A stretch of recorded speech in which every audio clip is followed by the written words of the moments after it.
वाह, ये कहानी बहुत ही रोमांचक और रहस्यमयी है। इसमें समय और जीवन की जटिलताओं को खूबसूरती से समेटा गया है। अंशुल और विक्रम की यात्रा के माध्यम से कहानी ने हमें एक अनोखी दुनिया में ले जाकर समय के महत्व को दर्शाया है।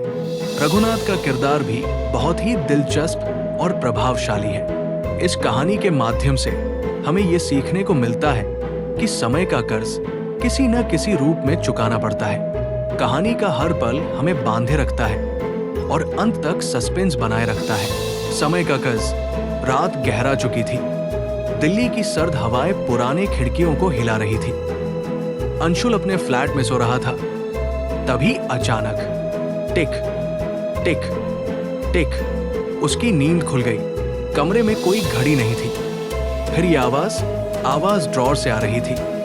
जब उसने खोला, अंदर पड़ी थी एक पुरानी, टूटी हुई, खूनी निशानों वाली जेब घड़ी। उस पर उकेरा था, मैं लौट आया हूं। 13 साल बाद, 13 साल पहले अंशुल और उसका दोस्त विक्रम कॉलेज के दिनों में एक ग्रामीण इलाके में ट्रैकिंग के लिए गए थे। वहां की एक पुरानी हवेली की डरावनी कहानी उन्होंने सुनी थी कि वहां एक सनकी बूढ़ा आदमी रहता है जिसका नाम था घड़ीसाज रघुनाथ। कहते थे वो हर घड़ी में समय की आत्मा कैद करता था। दोनों दोस्तों ने रोमांच में हवेली में घुसपैठ की और झगड़े में मजाक करते हुए उन्होंने उसकी प्रिय जेब घड़ी चुरा ली। रघुनाथ चिल्लाया था, जिसने मेरा समय छीना उसका समय मैं छीन लूंगा। उस रात तूफान में रघुनाथ की मौत हो गई। घड़ी गायब हो गई और दोनों दोस्तों ने ये घटना जिंदगी में कभी दोबारा न बताने की कसम खाई। वो घटना दोनों की यादों में दबी रही। लेकिन ये घड़ी आज 13 साल बाद वापस घड़ी की टिक टिक बढ़ने लगी। टिक टिक टिक टिक, जैसे कोई जिंदा चीज सांस ले रही हो। तभी उसका फोन बजा। स्क्रीन पर लिखा था विक्रम कॉलिंग। लेकिन विक्रम तो 6 महीने पहले रेलवे ट्रैक पर हादसे में मारा गया था। हाथ कांपते हुए कॉल उठाया। दूसरी तरफ एक धीमी, भारी आवाज, समय चुका अंशुल, और कॉल कट गया। अंशुल ने तुरंत विक्रम की मां को कॉल किया। उन्होंने बताया 6 महीने से किसी ने घर नहीं खोला और नंबर तो हमने बंद करवा दिया था। अंशुल, कौन है?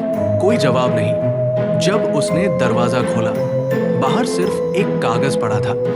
उस पर लिखा था, विक्रम सच में नहीं मरा, उसे ढूंढो।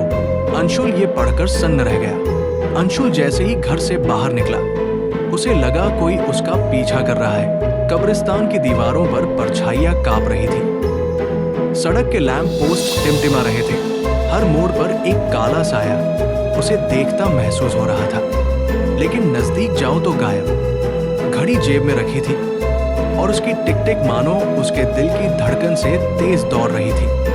अंशुल आखिरकार विक्रम के फ्लैट पहुंचा। अंदर घुसते ही उसने जो देखा, उसका शरीर अकड़ गया। कुर्सी पर विक्रम की सड़ी हुई लाश बंधी हुई थी। मतलब वो 6 महीने से मरा पड़ा था। जिस हादसे में मृत कहा गया, वो अंदर ही मर चुका था। किसी ने पकड़ा था उसे। इतने दिन तक किसी ने उसकी लाश तक नहीं देखी। दीवार पर खून से लिखा था, वक्त वापस आएगा। अंशुल अचानक पीछे मुड़ा। कमरे के कोने में कोई खड़ा था। चेहरे पर झुर्रियां, आंखों में नीली रोशनी। रघुनाथ, घड़ीसाज। लेकिन वो तो 13 साल पहले मर चुका था। रघुनाथ मुस्कुराया, मैं समय को ठीक करता हूं बेटा। अंशुल ने चिल्लाते हुए कहा, तुम इंसान हो या कोई आत्मा? रघुनाथ, मैं समय हूं। समय कभी मरता नहीं। कर्ज चुकाए बिना कोई नहीं बचता। अंशुल ने भागने की कोशिश की, लेकिन दरवाजा अपने आप बंद हो गया। कमरे में अंधेरा फैल गया। एक ही आवाज, टिक टिक टिक। अंशुल की सांसें भारी हो गई, जैसे कोई उसकी उम्र चूस रहा हो। चेहरा झुर्रियों से भरने लगा। दीवार पर सिर्फ एक लाइन फिर से लिखी थी,